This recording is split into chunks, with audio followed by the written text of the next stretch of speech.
Good evening, everyone. Thanks for taking the time tonight to join PSAC UTE members to talk about our latest round of bargaining with the Canada Revenue Agency. We're also going to give you an opportunity to ask questions about negotiations. My name is Elizabeth, and I'll be hosting tonight's telephone town hall meeting. It's a pleasure to be here. If you haven't already participated in a telephone town hall before, it's sort of like a combination of one big conference call and a radio talk show. It gives us the opportunity to talk to you, and it gives you the opportunity to ask questions and give your opinions. And you'll be able to ask your questions live on the air. I should let you know that the call will be recorded and posted on the UTE website. For those who weren't able to attend, they'll be able to listen and hear the answers to your questions.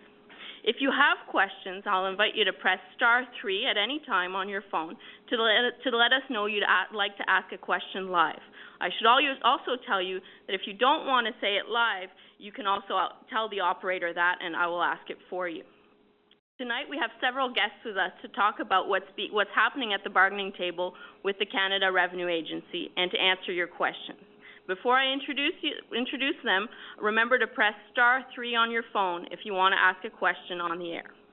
Tonight we have PSAC's National President, proud UTE member, Robin Benson on the call. We also have Union of Taxation Employees National President, Bob Campbell. We'll hear from them in just a moment. As well as Robin and Bob, we have PSAC negotiator Morgan Gay, who is working with our bargaining team.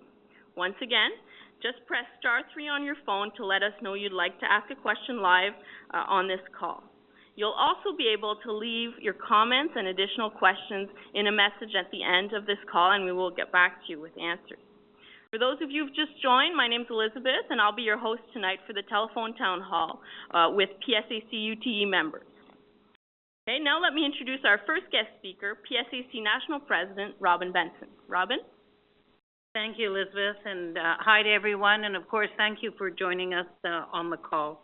To be clear, brothers and sisters, you need to understand that we're still trying to get you a collective agreement. We're still working on that, and certainly I have to say that I am so proud of the work that our negotiating team has done and the work that I know they're capable of doing should we get this employer back to the table. So, brothers and sisters, I ask that you support our negotiating teams because certainly they're out there working to protect the membership and to protect our collective agreement and to negotiate improvements to our collective agreement. And I know that the process has been really long, and I know that the employer continues to try to discourage our members. But they've been unsuccessful so far in discouraging our members because of the work of activists who keep all of you informed in terms of what is happening at the table. So seriously, brothers and sisters, the way we'll achieve a fair and equitable collective agreement is with a mobilized membership. And so you've been asked to do actions over the last little while, and I would ask that you continue to show the employer your support for the negotiating team. I'm sure many of you already know I'm the PSAC elected officer assigned to the CRA unit, and I'll be with you throughout this process because I know we will succeed in the end. Thanks so very much. I look forward to hearing your questions, and I'll turn it back to Elizabeth. Thank you, Robin. That was PSAC National President Robin Benson. Again, a reminder that you can press *3 at any time to ask your questions to Robin or any of our other panelists tonight. So now we'll go to our next guest speaker, Union of Taxation Employees National President Bob Campbell. Bob, what did you have to tell our members this evening? Good evening, everyone. Thank you very much for taking the time to be on our call tonight. As you know, management has broken from normal protocol and sent an email to all staff, even those outside of our bargaining unit, outlining their final offer. This has caused many of our members to question why the union has not accepted this and put it to a vote to the membership.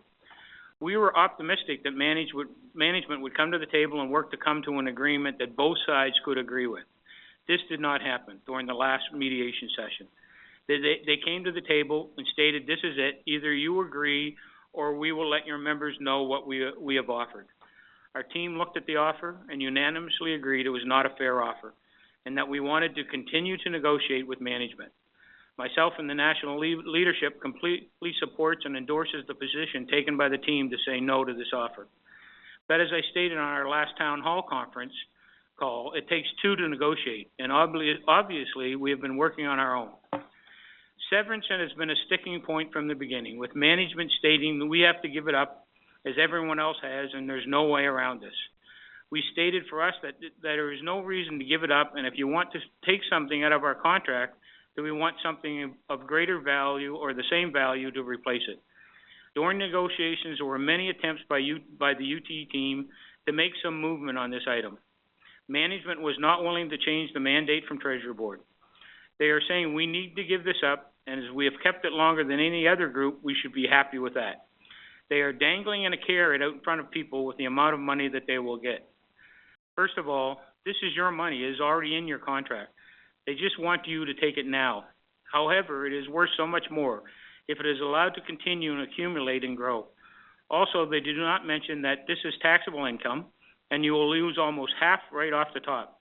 It could also affect your child tax benefits and your GST credits. Again, I must say, concession bargaining is a slippery slope. First, we agree to roll over on severance, then they'll table proposals to dismantle our sick leave, and even now we are hearing the government floating proposals to mend our pensions. So please support your bargaining team and understand that they are doing what they are doing is for the betterment of all of our members. Ask your employer to return to the bargaining table for meaningful negotiations. Back to you, Elizabeth. Thanks, Bob. I just want to remind everybody to use *3 on your phone to let us know you'd like to ask a question live on this call, and encourage you to do it. You'll also have an opportunity to leave your comments and additional questions in a message at the end of the call. For those just joining us, welcome to our telephone town hall about bargaining with the Canada Revenue Agency. We have here today Robin Benson, National President of the PSAC, Bob Campbell, National President of the Union of Taxation Employees, and Morgan Gay, who's the negotiator who works with your bargaining team. So we're joined on the call by thousands of UTE members. Our next guest speaker is PSAC negotiator Morgan Gay. Morgan has been involved in our negotiations with CRA since July 2012. Morgan, what more can you tell us about what's happening in negotiations? Thanks, Elizabeth. Hi, folks.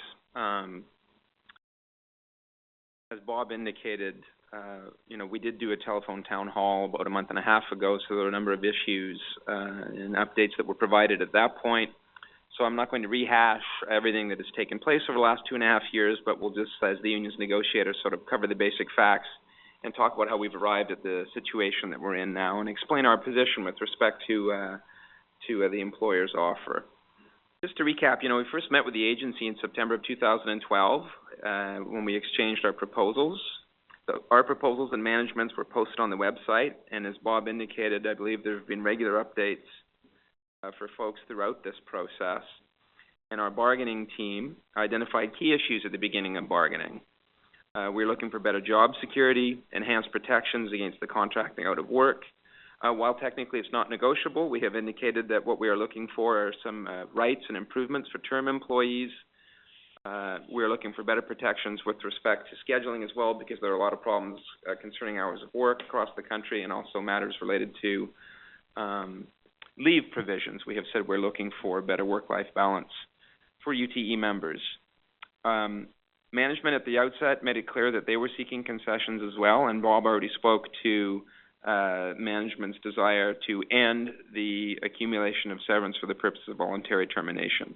We met with management every month from our first meeting until the end of 2013. We made almost no progress. In September of 2013, they tabled their compensation package. We also tabled ours as well, and of course, again, that's all available to members on the PSAC and the UTE websites. Talks broke down, and since that time, the end of 2013, we have met in mediation 4 times. We have gone to the Public Interest Commission hearings and the report. We met again 2 weeks ago in mediation. Some progress was made in some areas, and this is reflected in the offer that management put out. There's some movement with respect to job security and contracting out. There's an additional one-time vacation leave entitlement, and there's language in what the employer tabled with respect to there being committees to look at issues related to scheduling and term employees. But as Bob indicated, since they first tabled compensation in 2013, the agency and the government have not negotiated with us. on that issue. There has been no movement whatsoever, no bargaining with respect to compensation. In the mediation sessions, again, as Bob indicated, our side explored a number of different options with the employer based on what other groups have negotiated in the public service, and we were told no every time by the government and the CRA, no. So we were final offered last week, the week before last. After giving the employer's offer some consideration and consultation with the UTE leadership, the bargaining team said that we are not prepared to accept management's offer and that we want to bargain and negotiate. We indicated that when the employer is ready to bargain on these issues, we are ready to reconvene and bargain. They said no. This is our offer. The reason we have said no, the employer's current offer, is pretty straightforward. Since 2010, when the first agreements were reached in the public service and there were agreements with respect to ending the cessation of severance for the purposes of voluntary termination, a great deal has happened. A lot has happened since then. First off, public service employees, including CRA workers, are now forced to pay much more out of pocket for their pension plan. There have been changes to the pension plan, cuts, quite frankly, in the shape of new employees now have to work longer to be able to access their benefit. Retiree health benefits have been cut by the government. Workload in a great many cases at CRA workplaces have increased. Now the government wants to end our severance for the purposes of voluntary termination, and as Bob indicated, after that they have made it crystal clear they want to go after the sick leave. So, in exchange for the cuts to the pension, in exchange for ending the accumulation of severance, in exchange for the additional monies people have to put into the pension plan, and with the additional workloads, the union is being asked to agree to 1.5% in the first year, 2% in the second year, and what's called a Me Too clause in the third year, which means that we would live with whatever is negotiated for other groups. And all of this is on the table when tens of thousands of other public servants have been offered much more. And the information is readily available to anybody on the PSAC and UTE websites. Some groups have had grid adjustments, other groups have had annual allowances. Even the CRA agreed to increases above and beyond what we are being offered. They offered increases significantly more than what we have received in our offer, and they did that for 4,000 workers in the AFS group. So the CRA even has agreed to more for other workers, and they won't do the same or anything analogous for our group. The Commissioner said in his communication that what the agency has tabled reflects what was negotiated in the broader public service. That's true, but it's not the whole story. What was not mentioned in the communication is that thousands and thousands and thousands of other federal workers, including other CRA workers, have received more. So, effectively what we are being told by the CRA and by the Harper government, because let's not forget with changes in legislation, it's now the Harper government that determines the CRA's mandate. PSAC and UTE members at CRA are being told, quite frankly, that they should not have the same as other federal workers and should accept less. So our bargaining team said we don't agree. We want to negotiate over compensation, negotiation which has not happened since the very get-go. So we want us to bargain with them, like CRA has done for other groups, like CRA did for us in the past, and like Treasury Board has done with other groups over this cycle of bargaining. And so we remain hopeful that they will come back to the table and finally bargain with us. I'll stop there and turn it back over to you, Elizabeth. Thanks, Morgan, and thank you, Bob and Robin, for your comments. So you're going to be able to ask your questions live on the air in just a couple of minutes, but before we do that, we're going to do something pretty cool, that we're going to be able to do a quick survey and get the results really fast. So we're going to do that by using your telephone. So before we go to questions, I'm going to ask you guys a question yourself, and we're going to do a quick poll. So here's the poll question. We all know that you've received an email from the Commissioner outlining the agency's offer.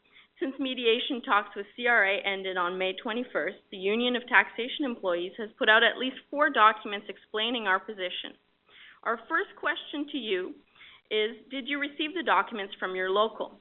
So I'm going to be giving you a series of options, and I'm going to ask you to press a number of your phone depending on which option you choose. So here are the options, and I'll repeat the question after.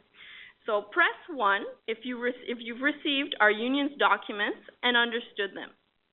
Press 2 if you've received our union's documents but did not understand them. And press 3 if you did not receive our union's documents. So once again, here are the options. So press 1 on your phone if you've received our union's documents and understood them. Press 2 if you received our union's documents but did not understand them. And press 3 if you did not receive our union's documents. Okay, so thanks for taking that quick poll. We should get the results really quick, and I will share them with you when we do. So remember that at any time to ask a question live on the air, you can press *3 on your phone. You'll be directed to an operator who will take information and note your question and let us know you want to ask a question. If you don't want to say it on live, I can ask it for you, so just mention that to the operator. So now let's go to our first caller, who's Melissa from Mississauga, who has a question about asking if this is a final offer. But to make sure that I have your question right, Melissa, I'm going to ask you to ask live. So Melissa, if you want to go ahead and ask your question, go ahead. Hi, I'm Melissa, and I'm in Toronto West. And my question is there going to be another offer after this offer, or is this an actual final offer that we're going to vote on? Okay, thank you for your question, Melissa. I'm going to hand it over to Morgan. Morgan? Hi, Melissa. So first off, management, as they've indicated in their communication and on the document that was provided to us, they said it's a final offer. Now, you asked, does that mean there's going to be additional offers? I can tell you, speaking personally as a negotiator, I have seen it on a great many occasions where employers say this is our final offer and they come back with subsequent offers. For example, for the Border Services Group, which is the former co-workers of people at CRA, back from the CCRA days, people that are now in the Border Services Group, I'm the negotiator for those folks. We had 4 final offers in that round of bargaining before we reached a settlement. So, is management called it a final offer? Yes, they have. Does that mean there will be no subsequent offers in the future? We'll have to wait and see what happens. I don't have a crystal ball, but what I can tell you is they are not legally precluded from making an additional offer after they've made this final offer. And in fact, it's not unusual for that to happen in negotiations. And our hope and our expectation is that they will come back to the table and finally bargain with us on this offer so that we can come back with something that we can feel good about and meets the standards of what the unions bargain for other groups. Okay, thank you, Morgan, and thanks, Melissa, for your question. So we're going to go on to another question, but just before that, I'm going to share with you the results from the poll. So we'd asked you a question about whether you were receiving and understanding the documents that we were distributing, and here's what you answered. So 68% of you said you received and understood the documents that were distributed by the union. 11% of you said you'd received the documents but did not understand, and 21% of you said you didn't receive the documents. Okay, so thank you for answering that poll, and we'll be doing another poll question in just a bit. But now let's get back to answering your questions on the air. So our next question comes from Brian from Windsor. And he has a question on whether we can reach an agreement with sick leave not on the table. Okay, so I'm going to, but before, just to make sure I got your question right, Brian, I'm going to ask you to ask your question live. So if you want to go ahead, Brian. Hey, how you doing? Actually, Halifax is where I'm from. Just a question. I'm confused about with all this legislation going on with regard to sick leave. Can we reach an agreement with sick leave off the table? It's my understanding that sick leave is not in these negotiations at the present time. Is that possible for us to reach an agreement with sick leave off the table? So thank you very much, Brian, for your question. Bob? Yes, we can, because sick leave is not on the table for us. This round of negotiations, we were behind because of dealing with the agency and negotiating on our own. When the government decided they wanted to go after sick leave, we were already into negotiations and they couldn't add it to the table with us. The problem that we are having and where we're looking at the offer is once we get into giving up and getting into concession bargaining, and if we settle this, we roll right into negotiations. If we settled, we'd be into negotiations right away, and they would table sick leave right off the bat. So that would get us into that right off the bat. And what we're trying to do is make sure that we get the best contract we can. But your question, to answer it, is can we settle without sick leave being on the table? Yes, we can. Robin, I think you wanted to ask something on the legislation? Yeah, I will. Thank you, Bob. There's been a lot of talk out there, of course, in terms of Bill C-59, which is the Budget Implementation Act, and contained within that bill is what's called Division 20. And Division 20 is the portion that gives the government the right to reach into the collective agreement any time within the next 4 years to rip sick leave out of it and to impose a short-term disability plan. Now, that's for what we call the core public service.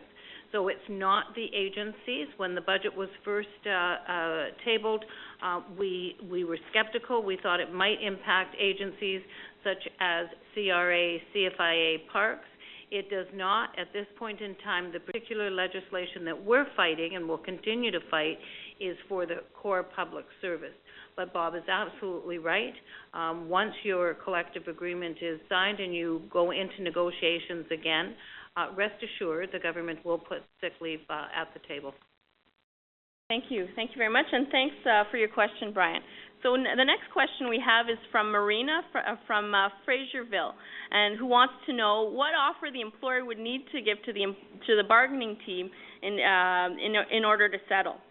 But I'm going to ask Marina to ask your question on the air. Go ahead, Marina.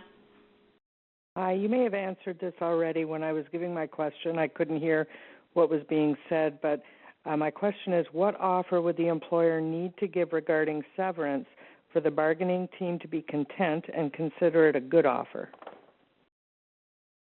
Okay. Bob, go ahead.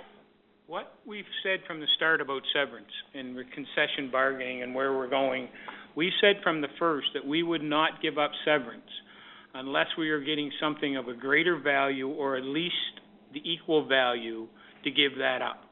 And the offer they're offering you right now on severance is it's worth 2% a year. So every year that we've been negotiating, you've gained 2% into your severance.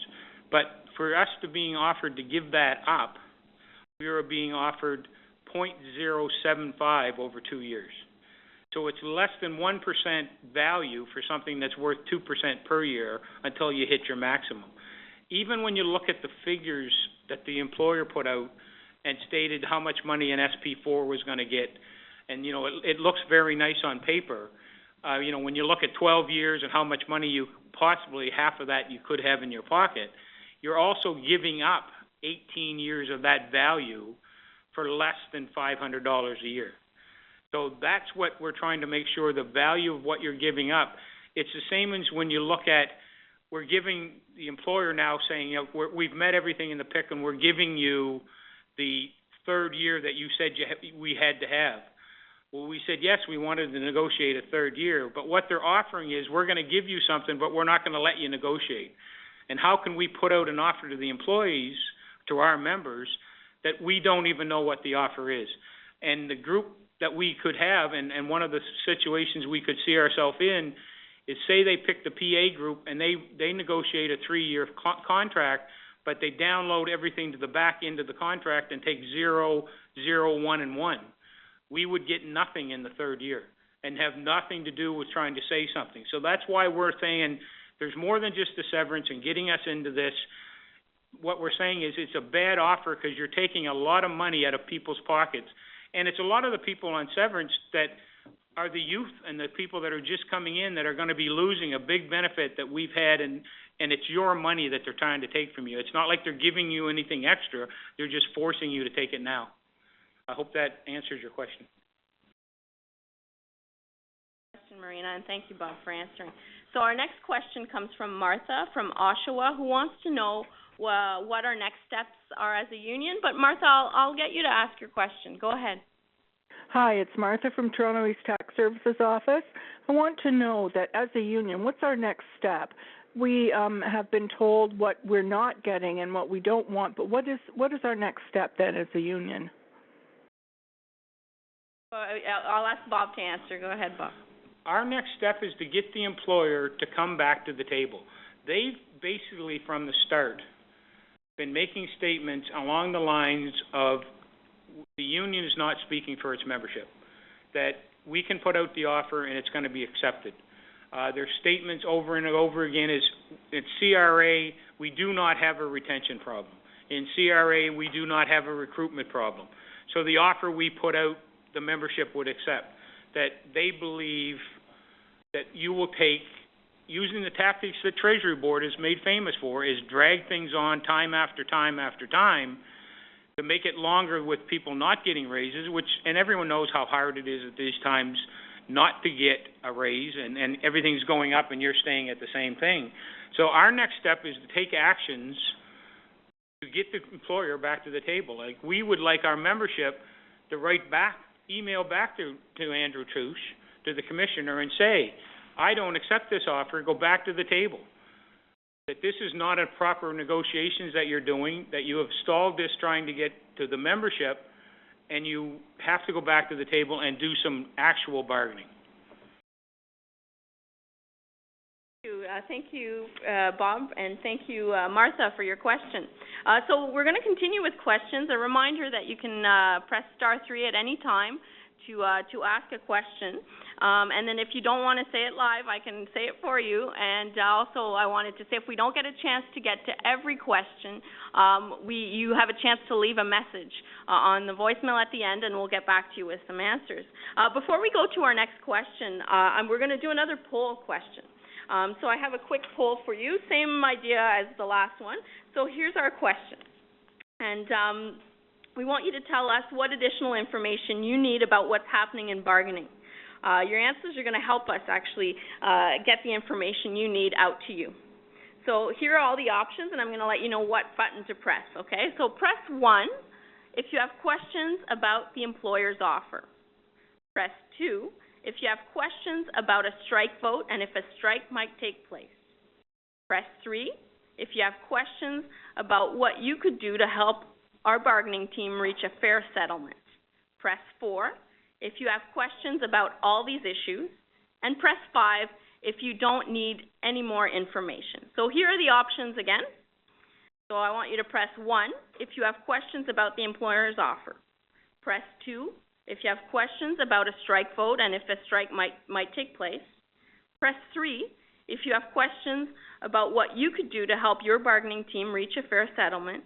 Press 4 if you have questions about all these issues, and press 5 if you don't have any questions.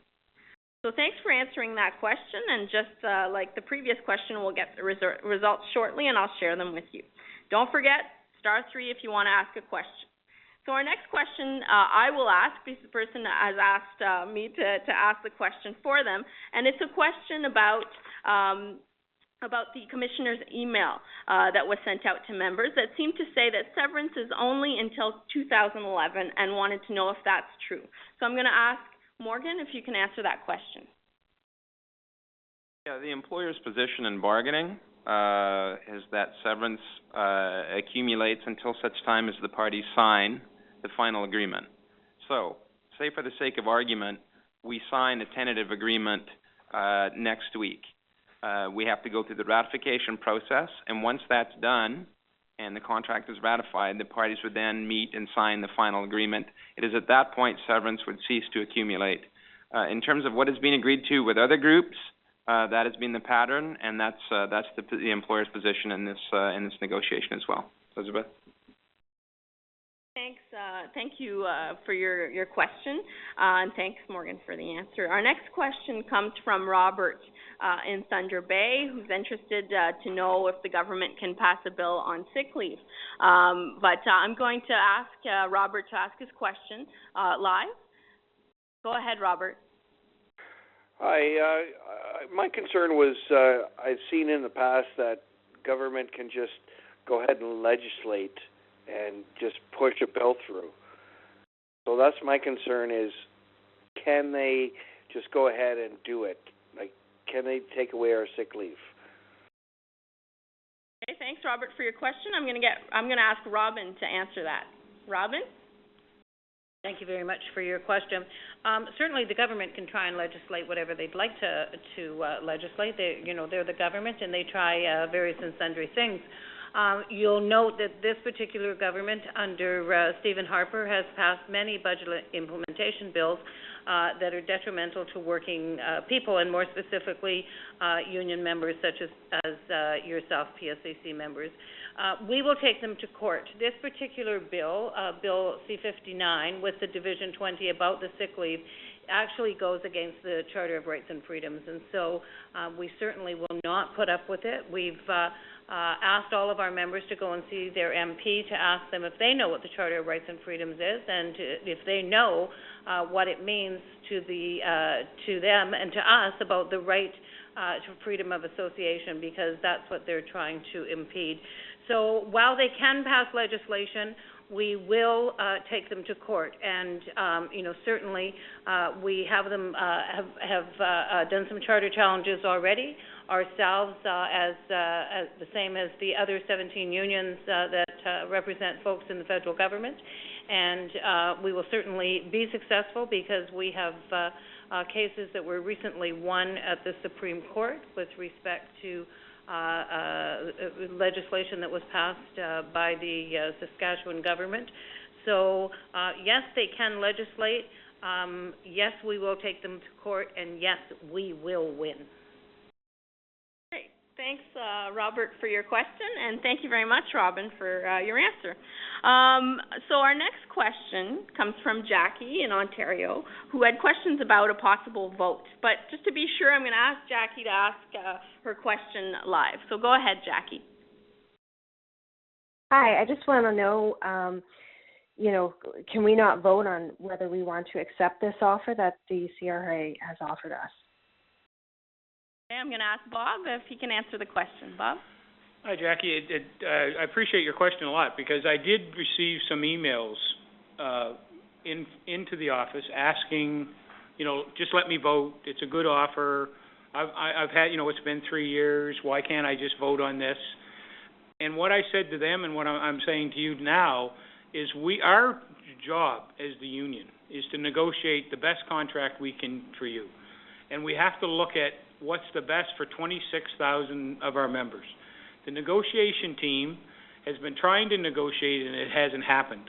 What they are trying to do now, and what we're trying to do, and trying to get the information out to everyone, is make sure that we get the information out to everyone, that we talk to everyone, and we try to get the membership to bring the employer back to the table.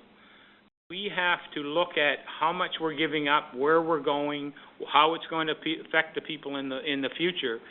If we start cutting up our contract, how much it's going to affect the people that are coming in behind us and the ones that are still here. So to answer your question, I can't say when we're going to vote. This is going to take some time to try to get them back to the table. We're trying to make sure that we give all the information we can to the membership, and then get the employer to come back to the table. As I said when this started, the employer believes the union does not have the support of the membership. We have got much more support than we have negative. I'll tell you that up.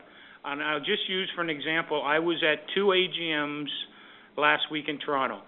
Both of the AGMs, which are annual general meetings with membership, we had over 200 people at each of the meetings. The people that were talking, the people that came out to the AGM, supported the bargaining team. They all had questions. We answered the questions. At the end of the night, they were making plans of what actions they could do to force the membership or force the employer to come back to the table.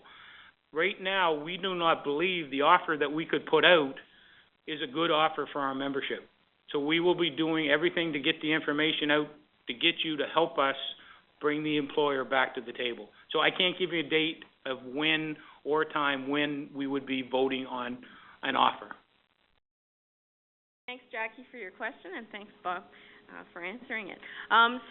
Before we get on to more questions, a reminder, you can always press *3 if you want to ask a question live on the air.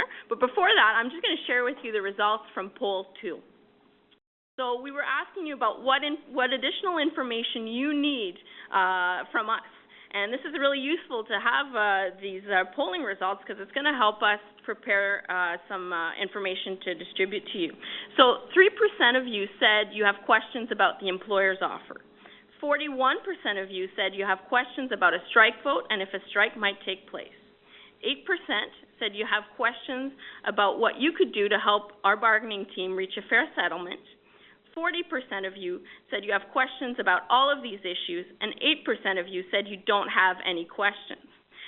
So our next question is actually one of the questions that we asked in the poll here. I have Tammy from Peterborough who has a question about how she can support her bargaining team. But just to be sure, okay, well, I don't have Tammy anymore, but I'm going to ask the question myself, and I'm going to get an answer from Bob. Go ahead, Bob. Hey, Tammy, I'm sorry we lost you. The question from Tammy is, how do you support your bargaining team? There's activities that a lot of locals have been doing. The best way is to email back to Andrew Trouche and say, please go back to the table. This offer is not acceptable. That is the best way to support the team right now. But there will be other actions. There's different things that different locals have been doing. There's dressing in union colors, putting up the I support my bargaining team paraphernalias in the office and signs and so on. I always use an example. When I was out west, I was in the Burnaby Fraser tax service office, and the whole office is full of I support my bargaining team and UTE stickers, and I'm a proud union person, and the team's working hard. So those are the ways you can support this bargaining team. And if you have any other suggestions or any activities that you think are going to support the team, the best way to do that is go and talk to some of your local executive and say, what else can we do to get this going? Now, we've had tweets to the commissioner that was very successful.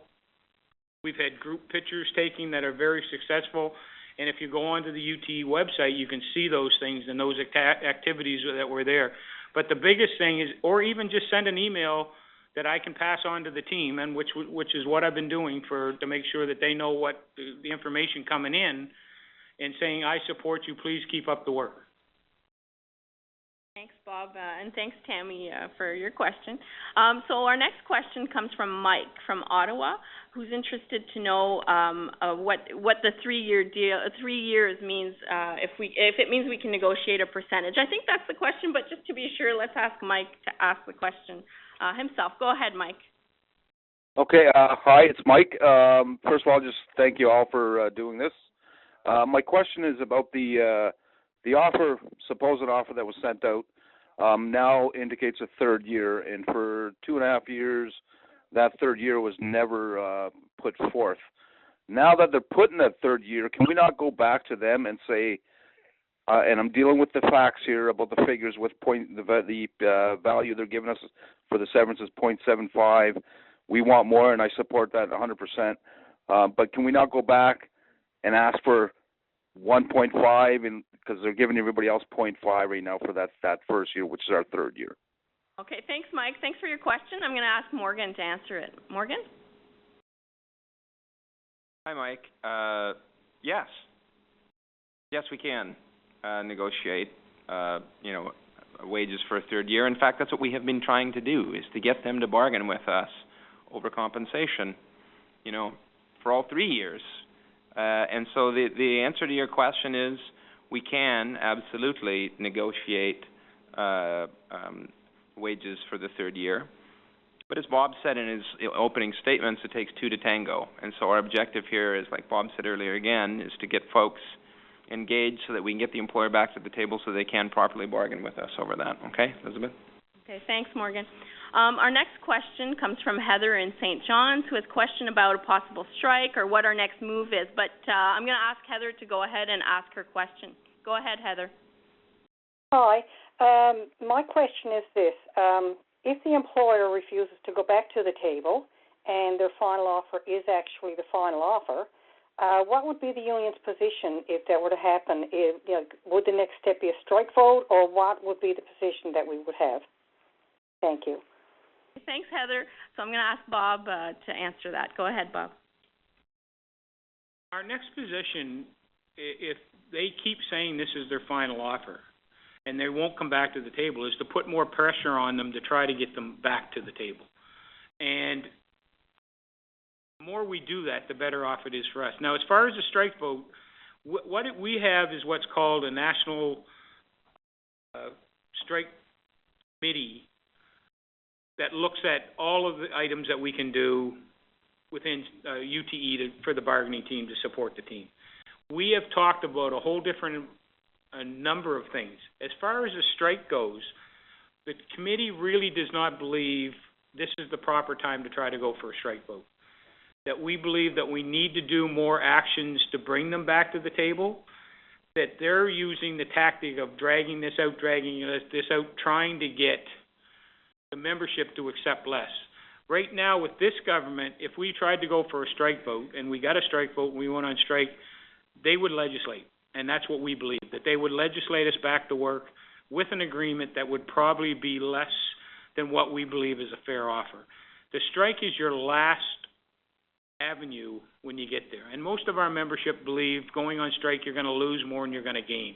And you usually hit a strike vote when you've hit a point where we can't take any more what the government or the employer is trying to do, and we have to stand up no matter what.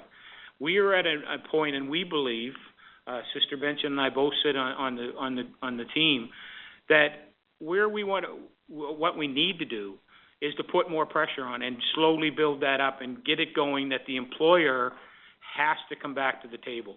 Because they believe, as I said before, that the membership's willing to take whatever's put before them. And I don't believe our membership wants to do that. And the actions we can take to get there, there's a lot of different ideas. As I said, I was at a meeting the other night where they were putting out a lot of ideas at the local of what they could do locally to put pressure on. One of the things they were doing was they were talking about filing grievances against the employer for not properly negotiating. These would tie up, they would slow the employer down and put pressure on them to say, we can't deal with these. So that was one of their ideas, plus, as I said before, emailing the commissioner. But I think I'm going to ask Robin to join in on this, because the strike one has got a lot of people worried. And I just want you to understand, at this time, we're not considering going on strike. I'll just chime in. Thanks, Bob. It's Robin. And no, we're not considering going on strike. I mean, first of all, I'd have to order a strike vote, because that is ultimately the power of the president, ordering the strike vote, and of course then ultimately determining that the unit would go out on strike. But there's a number of issues I think that you need to do before I would even entertain those kinds of actions. And you need to do them, brothers and sisters. Nobody else can. You need to start talking to your members of Parliament. You need to let them know that, if I might be so blunt, that you're pissed off with what's going on, because this is an agency who in the past has always negotiated somewhat in good faith. I should say has always negotiated. Whether I always thought it was in good faith or not is another story. But having said that, since the Treasury Board has come out and blatantly indicated that they've now taken over the negotiations in terms of the mandate, I mean, it's become more and more difficult. So you need to be going and talking to your members of Parliament, and you need to let them know that you're not happy about this. You shouldn't be forced to look at any type of a tentative agreement or any type of agreement that has nothing in it for the third year, that you're going to do a me too to somebody else. Well, what if that somebody else gets zero? How the hell does that work? You need to do actions in your workplace that shows this employer that you're behind the negotiating team, that you want a fair, equitable, collective agreement. I agree with Bob. Email the commissioner. Let him know. Thank you very much for your email. But here's my response to it, and I want you to send your team back to the table, and I want you to negotiate. They need to negotiate something for the third year. They need to negotiate something for your severance, because as Bob said, all this time, while we may be annoyed that it's taking so long to get a collective agreement, you're actually putting at least 1.9 or almost 2% into your pocket, because for every year that we've been in negotiations, you're getting another year of severance that will or may not be paid out, depends on how things go.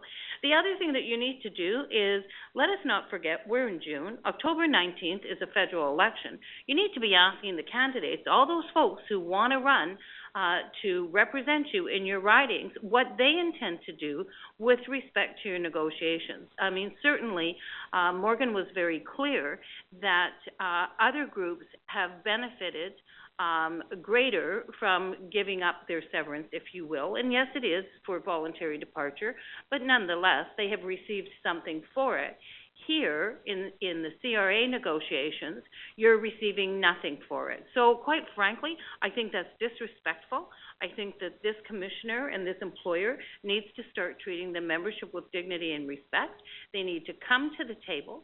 They need to negotiate something for the third year, and they need to give you something for the severance. And that will only happen is if you get up, stand up, to be counted in the workplace, to show the employer that you're fed up and that you want them to come back to the table.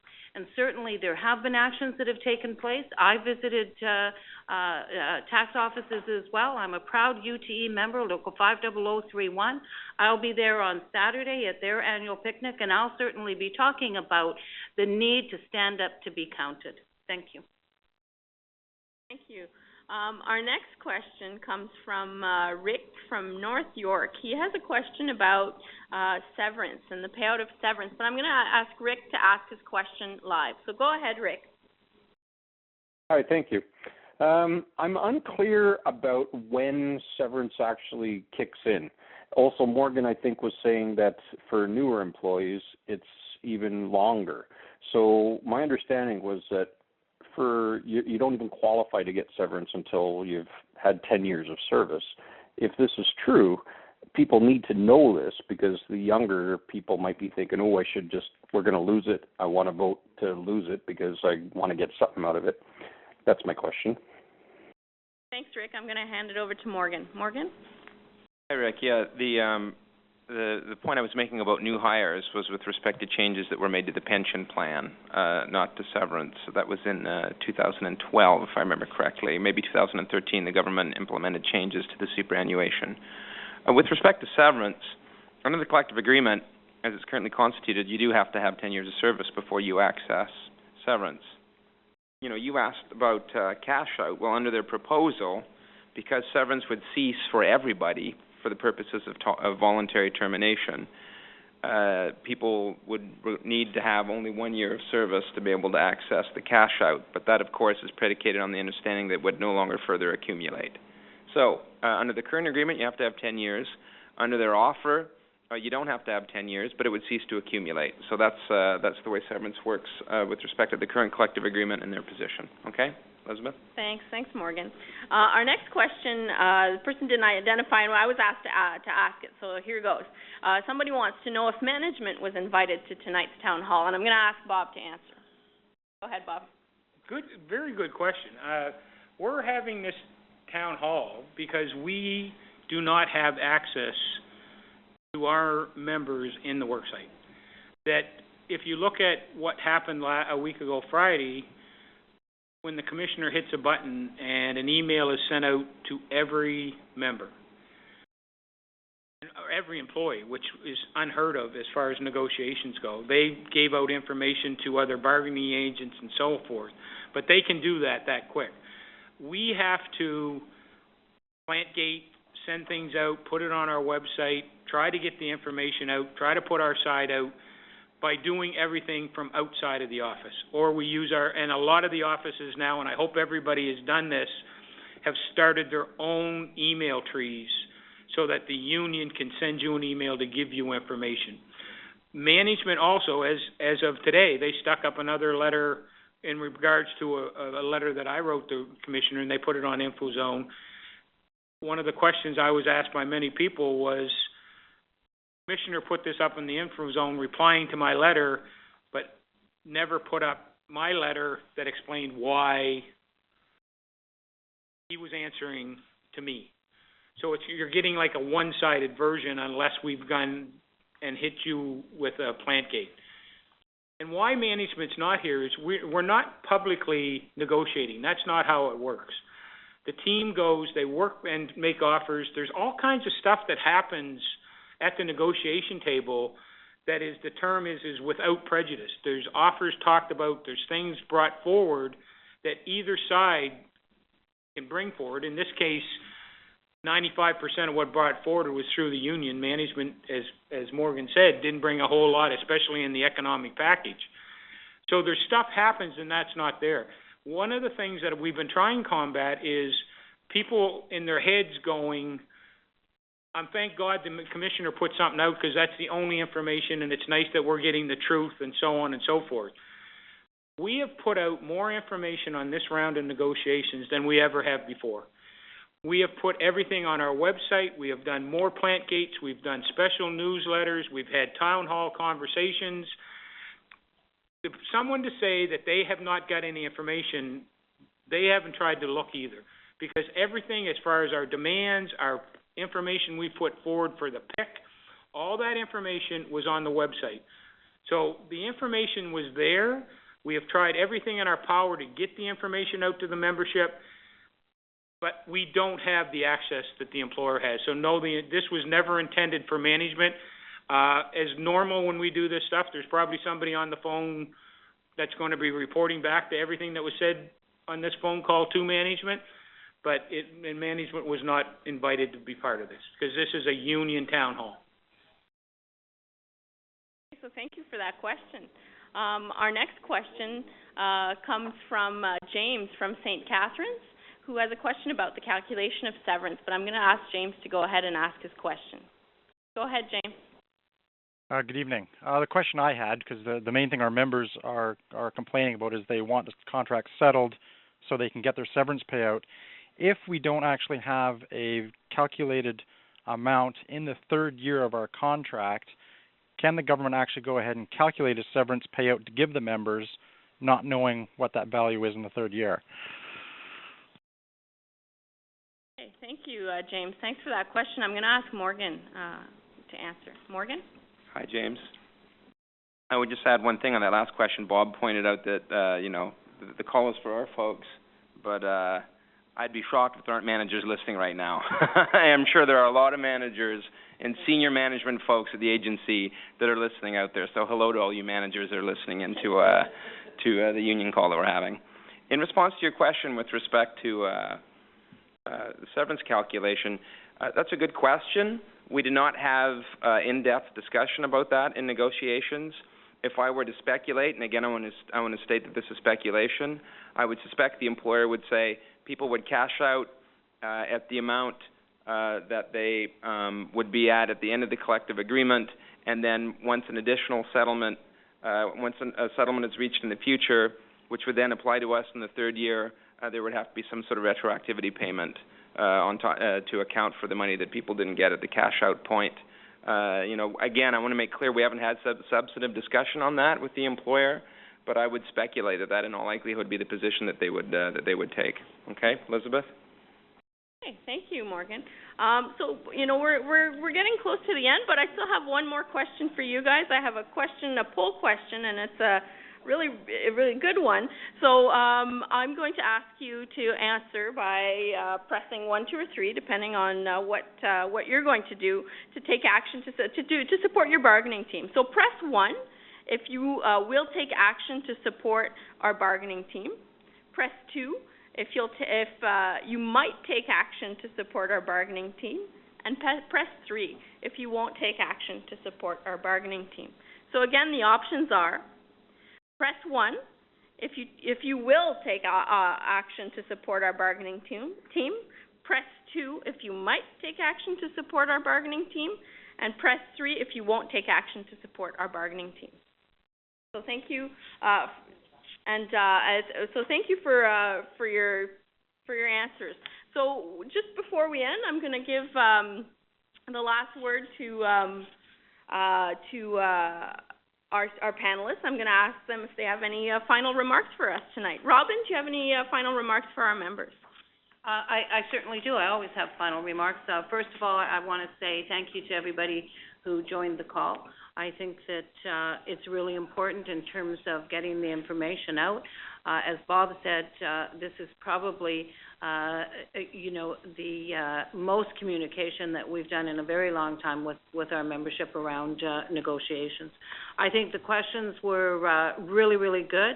I thank you all for asking them. I'm sure that there's a list of questions that we never got to, and we probably won't get to the polling results, but still, nonetheless, we'll have them so that we'll know in terms of the work that we've done.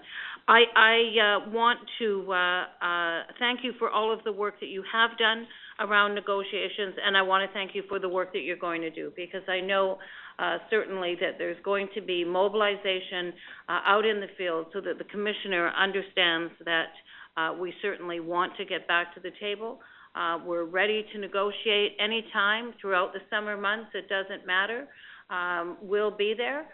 They should come to the table, though, and they should come ready to negotiate a fair and equitable collective agreement. So once again, thanks so very much for being on the call, and thanks to Bob and Morgan for all of the work that they've been doing on behalf of UTE PSAC members. I'll turn it back to you, Elizabeth. Bob, do you have any final comments for our members tonight?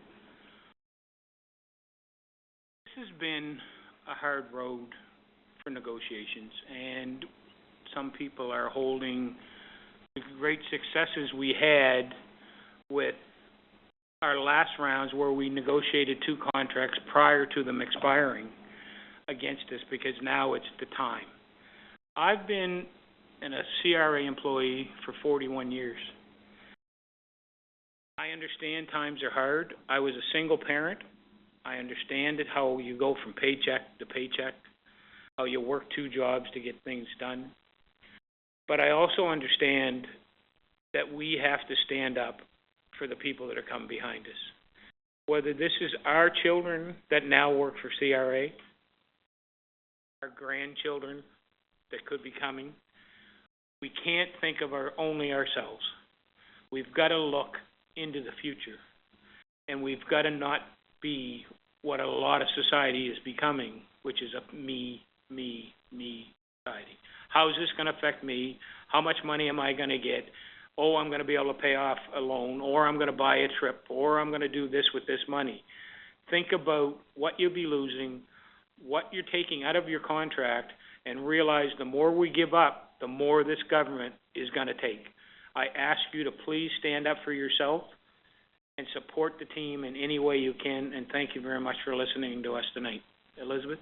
Thanks, Bob, and I think people are hearing the message, because we got the poll results back, and 92% of people said they would or might support their bargaining team. So let's hope that so that's great news, and it's a good way to end the call. I want to thank all the members who took part in the meeting tonight. I want to remind you that if you didn't get a chance to ask your question live, you can leave it on the voicemail, and we will get back to you with an answer. I also want to let you know that to remind you that this is going to be posted on the website, so please share it with people that didn't get a chance to join us tonight. So thank you very much. Good night.